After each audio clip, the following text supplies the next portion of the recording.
السلام علیکم جی۔ پاکستان میں الیکشن 2024 نے سیاسی ڈائنامکس کو مکمل طور پر بدل کر رکھ دیا ہے۔ عمران خان کے حمایت یافتہ امیدواروں کی لینڈ سلائیڈ وکٹری نے یہ ثابت کیا کہ اگر عوام ایک ساتھ ہو جائے تو کچھ بھی ممکن ہے۔ یہاں اس ملک کا ایک ادارہ یہ سوچ رہا تھا کہ ہم اس ملک کے تمام تر اختیارات کے ماخذ ہیں اور ہمارے سوا کچھ بھی ممکن نہیں ہوگا۔ یہ جو ایک تھاٹ پروسیس تھا یہ بھی غلط ثابت ہوا ہے۔ عمران خان نے اس ادارے کے طاقتور ترین لوگوں کو یہ سوچنے پر مجبور کیا ہے کہ عوام جو چاہتی ہے وہی ہوتا ہے، اور جس کے پاس مقبولیت ہوتی ہے وہی قبولیت کا درجہ بھی حاصل کرتا ہے۔ یہ سوچنے کے بعد ایک ادارے کے معروف اور طاقتور ترین جرنیل عمران خان کے پاس حاضر ہوئے جیل میں اور کہا کہ عمران خان صاحب آپ ہمارے ساتھ مل کر چلیں تاکہ اس ملک میں استحکام آئے۔ عمران خان نے جواب دیا، اگر آپ استحکام کے اس حد تک رسیا ہیں اور آپ سمجھتے ہیں کہ استحکام آنا چاہیے تو میرے تمام تر جو امیدوار آپ نے ہرائے ہیں وہاں پر ری کاؤنٹنگ کی جائے اور انہیں ان کا حق دیا جائے۔ جس پر وہ صاحب بہادر کہنے لگے کہ آپ جیسے کہیں گے ویسے ہی ہوگا، اور ہم اس ری کاؤنٹنگ کے عمل میں کسی بھی قسم کی کسی کو فیور نہیں کریں گے۔ اگر آپ سمجھتے ہیں کہ آپ کے امیدوار جیتے ہیں تو ان کا حق ملے گا۔ اگر یہ ری کاؤنٹنگ کروا لی جاتی ہے تو یقین جانیں فارم 45 کے رزلٹس اور ری کاؤنٹنگ کا سلسلہ ہو جائے تو عمران خان ایک محدود گنتی کے مطابق 140 اور 150 کے پاس جا کر پہنچ جائیں گے، اور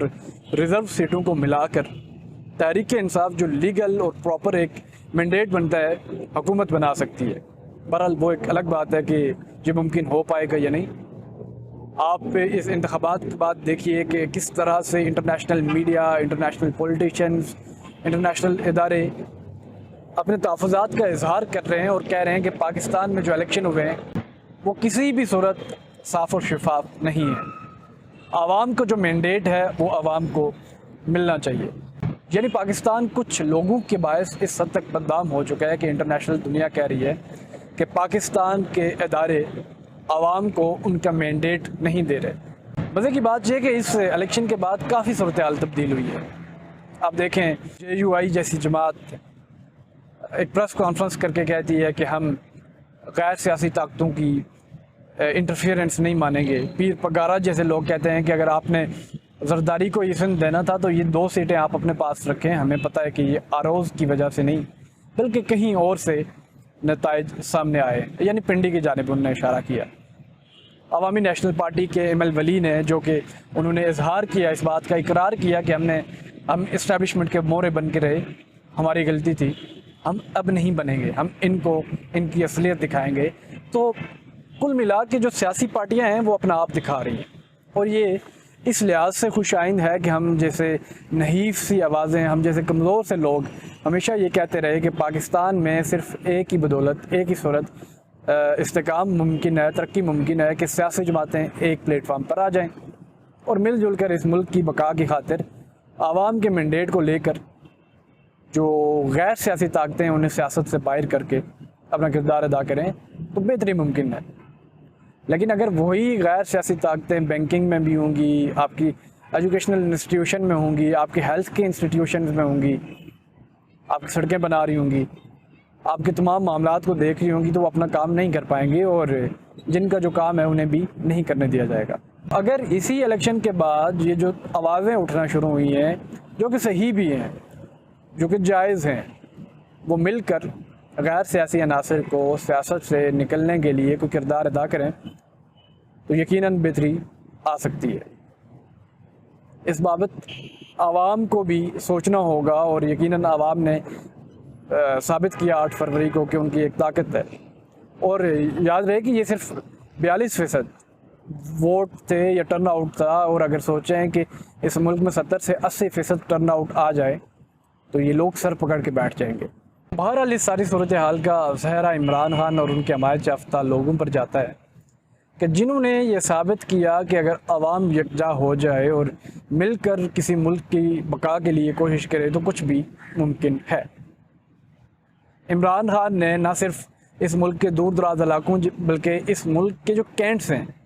جن کے بارے میں ایک ادارہ سوچتا ہے کہ یہ باضابطہ طور پر یہ ڈائریکٹلی ان کے حلقے ہیں، انہیں بھی ہرا دیا اور کینٹس میں عمران خان جیتے ہیں اور طاقتوروں کو مجبور کیا ہے کہ بھائی عوام کا جو مینڈیٹ ہے اس کا کوئی عمل بدل نہیں ہے۔ اور آج یہ ملک اس کنڈیشن پر کھڑا ہے کہ کوئی فیصلہ نہیں کر پا رہا کہ ایک بڑی سیاسی جماعت کو مائنس کر کے کیسے نظام چلے گا۔ اور یقین جانیے اگر یہ حکومت بنتی بھی ہے عمران خان کو مائنس کر کے تو یہ چند ماہ کی حکومت ہوگی، چونکہ انہوں نے اتنی کمزوریاں چھوڑی ہوئی ہیں۔ آپ باقی تو بالکل رہنے دیں، اس حلقے کی بات کریں جس حلقے کے ایک شخص کو انہوں نے لندن سے مورا بنا کر لایا تھا کہ آپ کو وزیر اعظم بنائیں گے۔ آپ اس شخص کے نتائج دیکھیں، وہ فارم کھول کے اس حلقے کے کل ووٹس جو ہیں ان سے 1000 ووٹ زائد اس شخص کو کاسٹ کیے گئے، تو یقین جانیں کہ یہ الیکشن مذاق بن کے رہ گئے اور اتنی باریکیاں چھوڑی گئی ہیں کہ یہ 5 سال نظام نہیں چل پائے گا۔ اس نظام کو چلانے کے لیے عوام کا مینڈیٹ تسلیم کرنا ہوگا، ہاں وہ ابھی کریں، 6 ماہ بعد کریں یا 2 سال بعد کریں، لیکن کرنا ضرور ہوگا، چونکہ عوام کے بغیر کوئی بھی نظام چلنا اب یہ ممکن نہیں رہا۔ اور جتنا جلدی یہ لوگ، یہ ادارے، یہ طاقتور اپنے ذہن میں بٹھا لیں ان کے لیے بھی بہتر ہوگا اور اس ملک کے لیے بھی یقیناً بہتر ہوگا۔ اور ہم امید کرتے ہیں کہ پاکستان میں ایک ہلکی سی جو کرن نظر آئی ہے جمہوریت کی، وہ بڑے، وہ پھلے پھولے اور پاکستان کے عوام ایک جمہوری ریاست کے شہری بنے اور یہ ملک ترقی کی طرف گامزن ہو۔ اپنے میزبان کو اجازت دیں، اللہ نے کے بعد۔